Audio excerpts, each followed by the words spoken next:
This is a giant shagbark hickory. You can tell from the bark. It's got the shaggy bark here.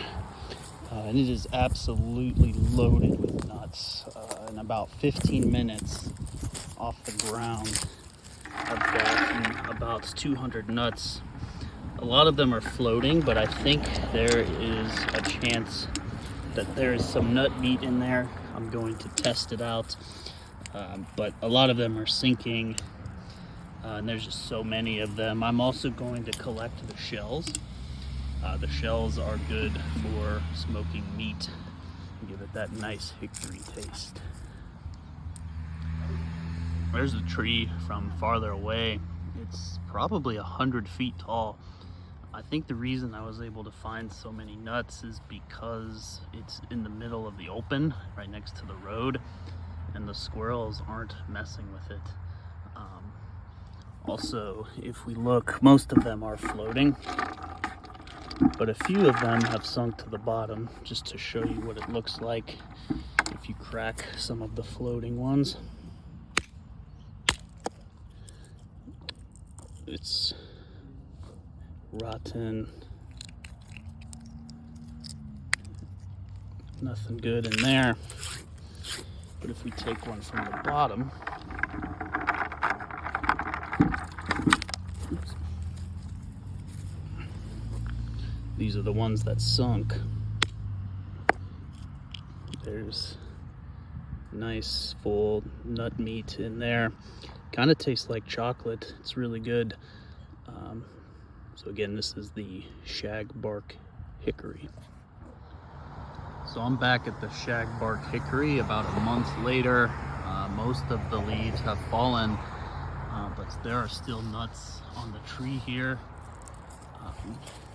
Most of these nuts are sinkers.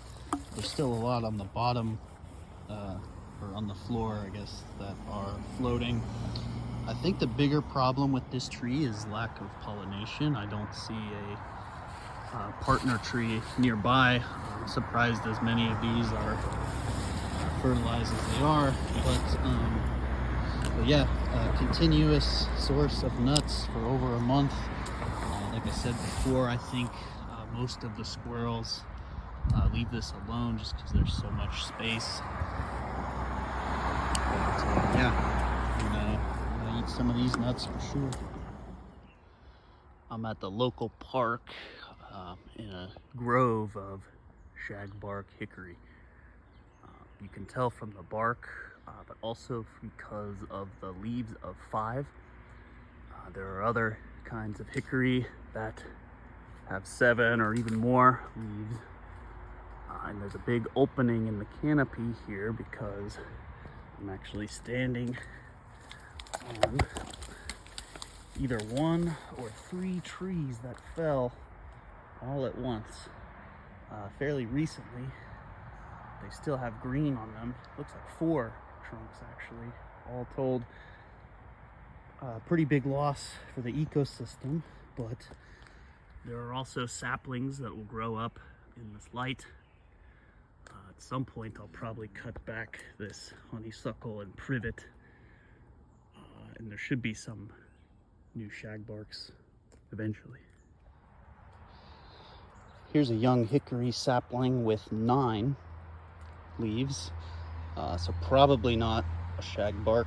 I say probably because there is a chance of hybridization, but yeah, definitely some kind of hickory.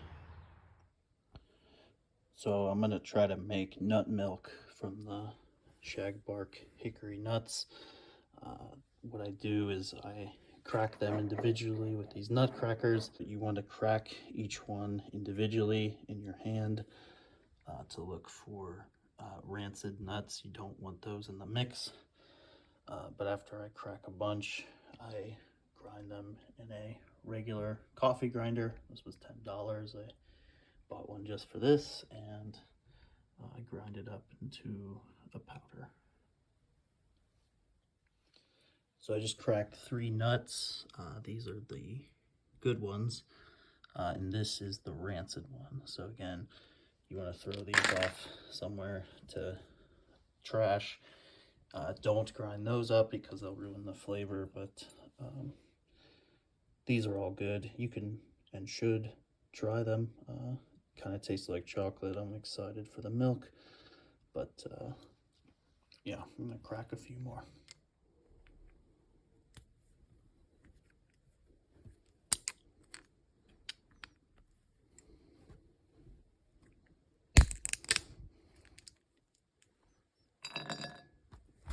After I get a decent amount cracked, I'm just gonna load them into the coffee grinder. I'm not gonna show that because it's loud, but you get the idea. It works pretty good so far.